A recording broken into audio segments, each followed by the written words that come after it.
Welcome to PD TV. Visakha స్థానిక సంస్థల MLC ఉప ఎన్నికకి సంబంధించి కూటమి ప్రభుత్వం ఎందుకు వెనకడుగు వేస్తుంది, వైఎస్ఆర్ కాంగ్రెస్ పార్టీ అభ్యర్థిని ఎందుకు బరిలోకి దింపడం, అభ్యర్థిగా బరిలోకి దిగినటువంటి బొత్స సత్యనారాయణ కూడా నామినేషన్ దాఖలు చేయడంతో కూటమి ఎందుకు ఆలోచన చేస్తుంది, వెనకడుగు వేస్తుంది, అధికారంలో ఉన్నా కూడా కూటమి ఎందుకు తగ్గుతుంది అనేటువంటి పూర్తి డీటెయిల్స్ని సందేహం అడిగి తెలుసుకుందాం.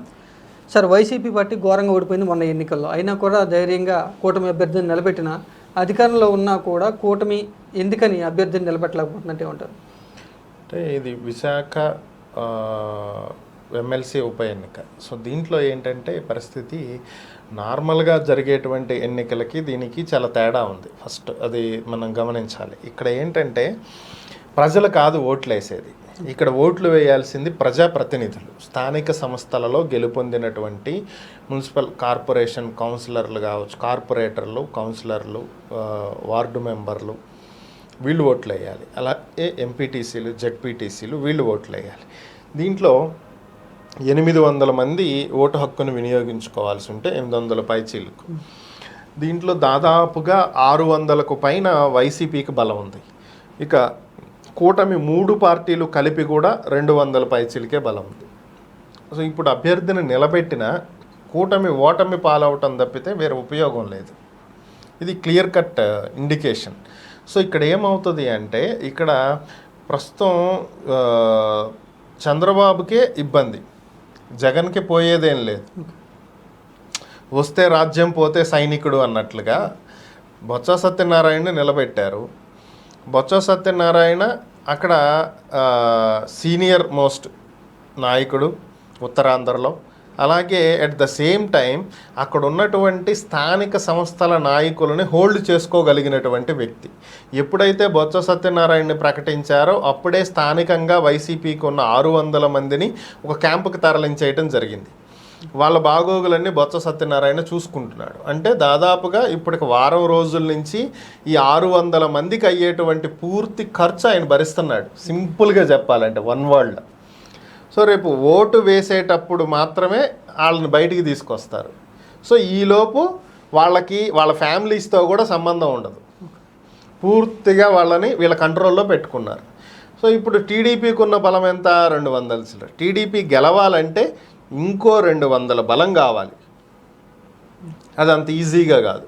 ఆల్రెడీ క్యాంపులో ఉన్నటువంటి 600 మందిలో నుంచి 200 మందిని చీల్చి క్రాస్ ఓటింగ్ చేయించడం అనేది చాలా కష్టతరమైనటువంటి అంశం. First thing. రెండోది ఏంటంటే ఇప్పుడు చంద్రబాబు పోటీకి నిలబెట్టకపోతే జగన్కి భయపడి పోటీకి నిలబెట్టలేదంటారు. సో ఆల్రెడీ గెలిచిన ఊపు ఉత్సాహం ఉండి కూడా కూటమి ఎమ్మెల్సీ ఎన్నికల్లో పోటీ చేయట్లేదు, వాళ్ళకి ధైర్యం లేదంటారు.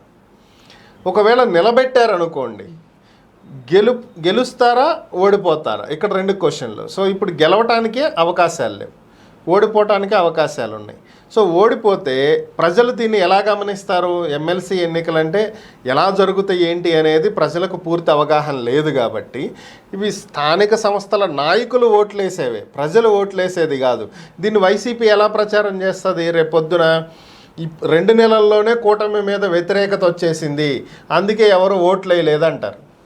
కానీ ఓట్లు వేస్తుంది ప్రజలు కాదు కదా, వైసీపీ నాయకులు ఓట్లు వేస్తున్నారు, టీడీపీ నాయకులు ఓట్లు వేస్తున్నారు. అక్కడ టీడీపీకి బలం లేదు, వైసీపీకి బలం ఉంది.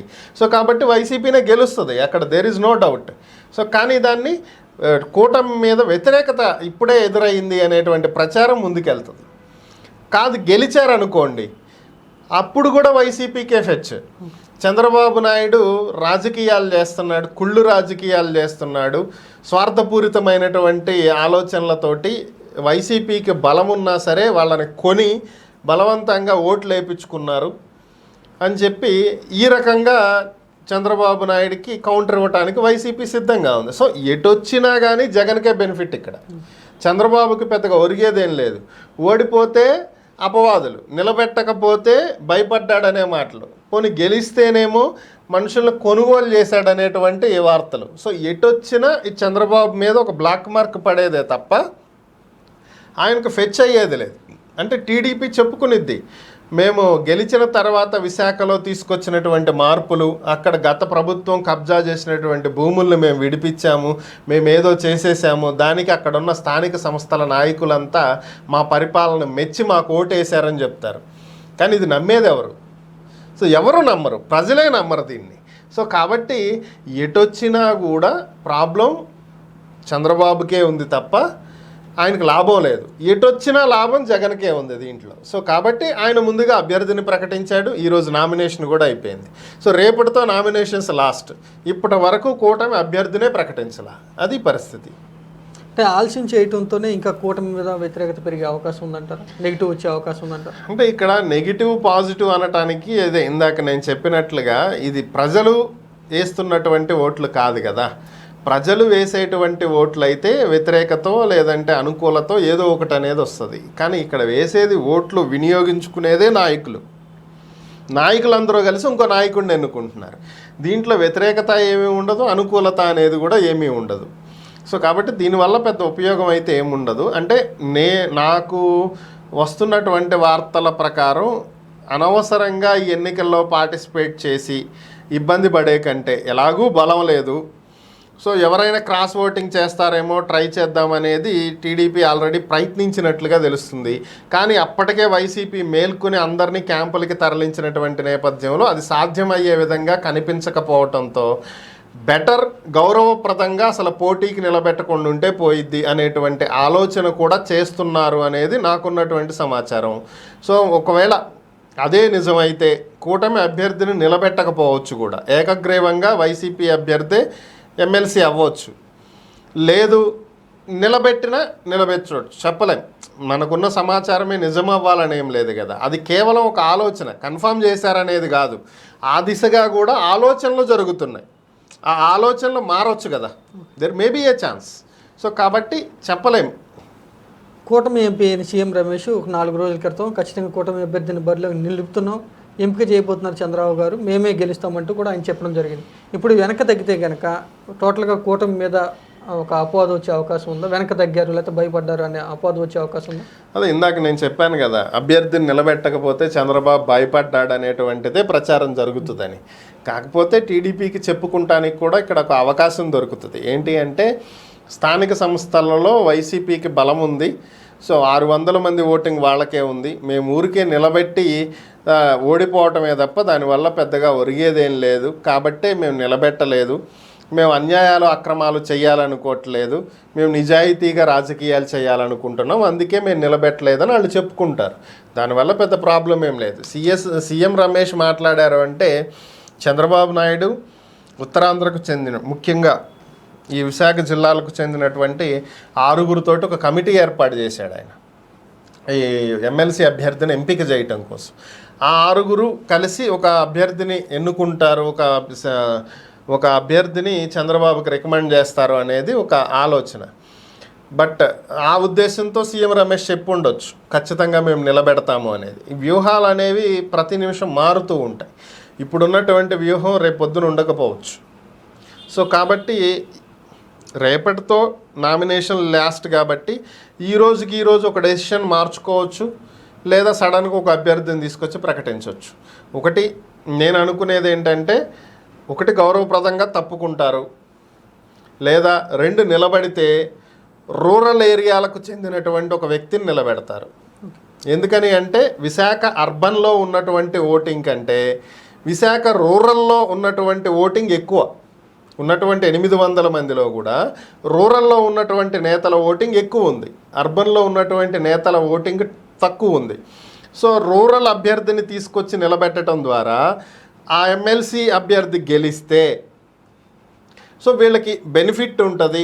రూరల్కి చెందినటువంటి వ్యక్తే కాబట్టి అక్కడ విషయాలు ఆయనకి తెలుసు కాబట్టి ఈజీగా వాళ్ళకి యాక్సెస్ ఉంటుంది కాబట్టి వాళ్ళ ప్రాంతం డెవలప్ చేసుకోవచ్చని స్థానిక నాయకులు ఆలోచించేటువంటి అవకాశం ఉంటుంది. వైఎస్ జగన్మోహన్ రెడ్డి గారు అభ్యర్థిని ఎంపిక చేయడం విషయంలో, లేకపోతే వాళ్ళ పార్టీ చెందినటువంటి ప్రజాప్రతినిధులందరినీ కూడా క్యాంపు తరలించడం విషయంలో చాలా ముందు జాగ్రత్త పడ్డారంటారు తొందరగా? ఖచ్చితంగా, దాంట్లో డౌట్ ఏం లేదు. జగన్మోహన్ రెడ్డి చాలా అడ్వాన్స్డ్గా ఆలోచించడమే కాకుండా ఆ దిశగానే రాజకీయం నడిపారు. సో దాని ఫలితమే ఈరోజు మనం చూస్తున్నది. సో లేదంటే ఇప్పుడు వరకు క్యాంపుల్లో లేకుండా హాయిగా బయట తిరిగేవాళ్ళు కదా, వీళ్ళందరినీ వారం ముందే తీసుకెళ్ళి క్యాంపుల్లో పెట్టేశారు అంటే దాని మీనింగ్ అర్థం అవుతుంది కదా. ఇంకా కొంతమంది మాట్లాడుకుంటాం ఏంటంటే అసలు కొంతమంది అసలు ఇక్కడ లేరు, బెంగళూరు తీసుకెళ్లారని కూడా మాట్లాడుకుంటున్నారు. సో కాబట్టి జగన్మోహన్ రెడ్డి చాలా వ్యూహాత్మకంగానే అడుగులు వేస్తున్నాడు ఈ విషయంలో మాత్రం.